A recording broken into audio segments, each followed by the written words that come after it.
আসসালামু আলাইকুম রহমতুল্লাহ। ওয়ালাইকুম আসসালাম রহমতুল্লাহি বারাকাতুহু। জি ভাইজান, তো এই বছর তো নির্বাচন একদম কাছে চলে আসছে। তো নির্বাচন উপলক্ষে কি আপনার সরকারের কাছে কোনো চাওয়ার আছে, কোনো আবদার আছে, কোনো হ্যাঁ জি, কথা আছে? আমার কাছে একটু আবদার আছে সরকারের কাছে।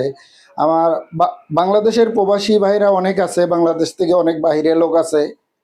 আর বাংলাদেশেও কিছু মানুষ আছে এখন, বাংলাদেশের মানুষগুলা বাইরে আছে যারা, তারা ভোট যেভাবে হোক সরকার একটা সিস্টেম করে ভোট প্রয়োগ করার একটা সুবিধা করে দিছে।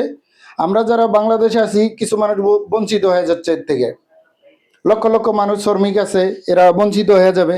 তাদেরকে আপনারা সিস্টেম করে যদি এই ভোটের আয়ত্তে আনতে পারেন, সরকার আনতে পারে, তাইলে আমাদের নির্বাচনের সিস্টেমগুলো সুন্দর হবে আরো।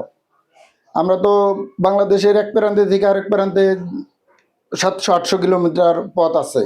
তারা তো ভোট প্রয়োগ করতে পারবে না, এই দেশে দিতে পারবে না ভোট। তাইলে তো অনেক মানুষ ভোট দিতে পারবে না। যারা গরিব আছে তারা তো যাইতে পারবে না, 2 দিনে যাওয়া আসা ওনাদের কাছে অসম্ভব হয়ে যাবে। তারা কি করবে? কিন্তু ভাই সরকার তো শুনতেছি সরকার নাকি ছুটি দিবে 2 দিনের জন্য হোক 3 দিনের জন্য হোক দিবে, এবং ট্রেন নাকি ফ্রি দিবে 2 দিনের জন্য। তো এই বিষয়ে আপনার মন্তব্য কি?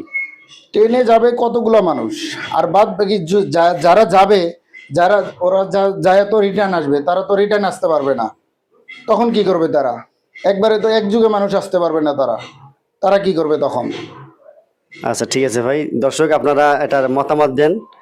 ভাই যে কথাগুলো বললো, কথাটা কি যুক্তিসঙ্গত আছে কিনা? হ্যাঁ, আপনারা কমেন্ট বক্সে এটার মতামত দিতে পারেন। আসসালামু জি, আলাইকুম। আসসালামু আলাইকুম।